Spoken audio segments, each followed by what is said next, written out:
par un repentir sincère où tu te convertis à l'islam, boum, tu es touché par quoi? Une grosse épreuve.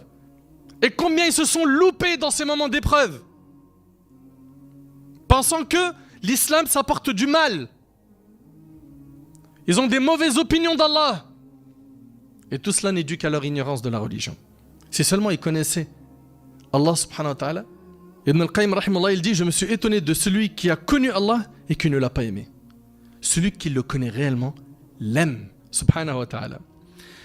Vous connaissez ce hadith de Omar al-Khattab où le prophète il vient avec un butin et voilà tout à coup l'une des prisonnières qui vient en toute hâte. Dès qu'elle a trouvé un bébé parmi les prisonniers, elle le serra fort contre sa poitrine et elle lui a donné son sein à téter. Le prophète m'a dit, verriez-vous cette femme jeter son enfant dans le feu? Vous voyez une femme jeter son bébé dans le feu? Nous dîmes non par Allah. Il a dit, alayhi salatu wassalam, Allah est certainement plus miséricordieux envers ses créatures que cette femme envers son enfant. Allahu Akbar. Et ceux qui sont mariés connaissent à quel point la maman elle a une miséricorde qui est impressionnante envers son bébé. Combien de fois elle se lève la nuit? Combien elle sacrifie ses nuits pour ce bébé? C'est impressionnant. Elles ont une force qu'on n'a pas. Toi, tu entends à peine un tout petit bruit, tu le dis, s'il te plaît, sors-le de la chambre, donne-lui quelque chose. Elle tient. Et c'est des semaines, voire des mois, où elle est en train de tenir. C'est dur. Et puis il pleure pour tout, au début, il parle pas. Il pleure, c'est-à-dire soit j'ai faim, soit j'ai mal au ventre, soit... Il faut deviner après, il faut décoder. Non, c'est quelque chose, wallahi. Eh bien, sachez qu'Allah, tabaraka ta'ala, il est plus miséricordieux envers ses créatures que la maman envers son enfant. Allahu Akbar, subhanallah. Je reviens à notre histoire. Il dit à peine m'être converti, une dure épreuve est venue. Suite à un retard de loyer, j'ai fini expulsé. C'est-à-dire, toi, tu te convertis à l'islam, ok? Puis quelques temps après, tu perds ton logement. C'est une secousse, oui ou non? Très bien. Il dit, je suis expulsé moi ainsi que toute ma famille. On n'a pas d'endroit pour aller dormir. Ma mère, face à tout cela, a réussi à trouver un appartement quelques mois après, alhamdoulilah. Entre-temps, moi j'ai dû faire face à la débrouille. Le ramadan il passe, je fais des rencontres de frères mashallah. Chaque dimanche, on avait rendez-vous entre nous pour se rappeler les bienfaits d'Allah. Mais voilà que mes fréquentations changent. Alors, j'ai commencé par d'abord dealer pour des grands. Vendre de la drogue pour des grands. C'est des codes, je ne sais pas si vous connaissez ça, les grands de la cité. Hadahumullah. Ensuite, pour moi, mon compte, je fréquentais plus les bâtiments que la mosquée. Et est-ce que vous pensez que le diable, une fois qu'il t'a ramené sur le terrain de la drogue, il suffit de ça et ça y est, c'est bon? Il s'arrête? C'est bon? Non. Il dit, du deal, je suis passé au braquage. Je braquais les jours des rappels entre frères. Il y avait un jour, vous vous rappelez, qu'il avait dédié pour rester avec les frères. Ce qui faisait qu'il n'y allait même plus. Et je me rappelais de la prière que le vendredi. Je me suis fait attraper, je suis sorti sous contrôle judiciaire. À partir de ce moment-là, c'est bon, il avait un nom. Et moi, franchement, ça me fend le cœur. Et c'est un message que j'ai adressé à mes frères et à mes sœurs. Ceux qui veulent se faire un nom, une réputation en étant des délinquants, des voyous.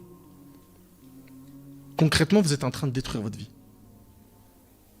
Et surtout, l'autre vie. Il dit qu'il a eu un nom, il était respecté, ok? Et ce qui a été son déclic, il dit, il y a maintenant 2 ans, j'étais parti voler, arracher une recette, ça s'est mal passé. Et il a mangé plusieurs coups de couteau. Vous voyez, il vient de se convertir à l'islam.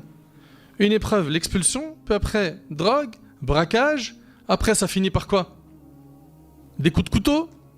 Il dit, et comme j'avais une doudoune sur moi, seulement 3 coups sont passés près de mon foie, dont 2 ont failli être mortels de quelques millimètres. Il a fini en prison. Il a pris 4 mois. Franchement, moi surtout à mes frères qui sont emprisonnés, ou ceux qui ont déjà fait de la prison et qui continuent dans ces chemins. Mais franchement, mais réveillez-vous un peu. Jusqu'à quand vous êtes dans ces ténèbres? Jusqu'à quand? C'est pas une vie. Wallahi al-azim, c'est pas une vie. La vraie vie, c'est celle où tu es connecté avec Allah subhanahu wa ta'ala. La vraie vie, c'est celle où tu adores ton Seigneur. La vraie vie, c'est quand tu es en adoration. La vraie vie, c'est quand tu es en train de lire le Coran. La vraie vie, c'est quand tu es en train d'écouter un rappel comme celui-là. C'est là où tu vis réellement. Mais ces gens-là, malheureusement, ils ne réfléchissent plus. Donc, écoutez bien, il prend 4 mois de prison. Il dit, c'est toujours quand tu es isolé que tu te rappelles de tout ce que tu as fait dans ta vie. Et c'est là, je me suis revu le jour de l'accident. J'ai failli mourir sur une chose qu'Allah punit fortement. Et les gens, ils oublient ça. Ceux qui se normalisent les péchés. Vous oubliez que la personne, elle est ressuscitée le jour du jugement de la même manière dont elle est morte. T'imagines, quelqu'un, il meurt en train de braquer. Le jour du jugement, t'es ressuscité comme ça. Ou bien celui qui meurt pendant qu'il faisait zina. La hawla wa la quwwata illa billah. Il dit, j'avais du mal à respirer. Et dans ma tête, dans mes pensées, il ne m'est même pas venu le rappel du Créateur. J'ai failli mourir. J'ai même pas pensé à réciter la shahada. Allahu Akbar. Dans ma cellule, je pensais à cela et les larmes coulèrent jusqu'à mes pieds. Et il y repensait souvent.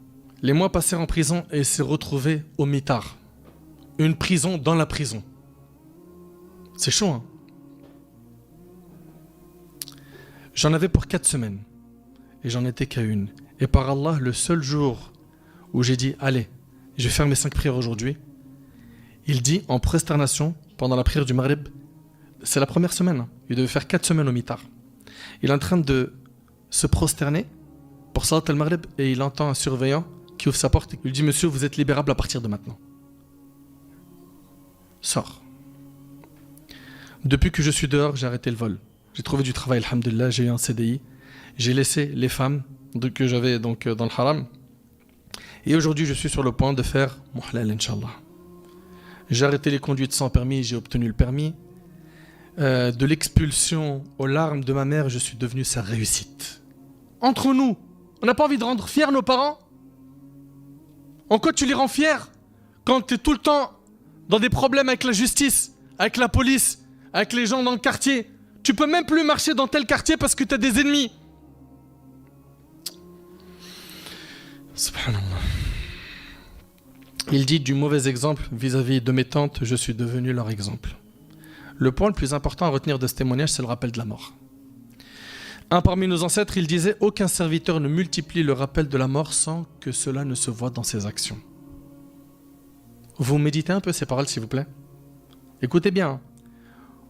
Aucun serviteur ne multiplie le rappel de la mort sans que cela ne se voie dans ses actions. Il a peur du jour du jugement. Bien évidemment, on adore Allah Ta'ala avec peur de son châtiment, avec espoir de sa miséricorde. Et comme je l'ai souvent dit, on est comme un oiseau. Il y a une aile qui est l'espoir de la miséricorde d'Allah, une autre aile c'est la crainte du châtiment d'Allah, et le tout est piloté par la tête de cet oiseau qui est l'amour d'Allah. Il nous faut ces 3 points. Et quand on fait une adoration avec amour, elle prend un autre goût. Tu ne te lasses pas de lire le Coran, tu ne te lasses pas de faire du dhikr, tu ne te lasses pas de lire dans la religion, tu ne te lasses pas de faire des bonnes actions, tu ne te lasses pas de rendre service à quelqu'un. Tu veux toujours être utile. Tu es un gratteur de hasanat. Et comme le prophète sallallahu alayhi wa sallam a dit, il y a parmi les gens des gens qui sont des clés pour le bien, des barrières contre le mal. Qu'Allah nous utilise dans le bien.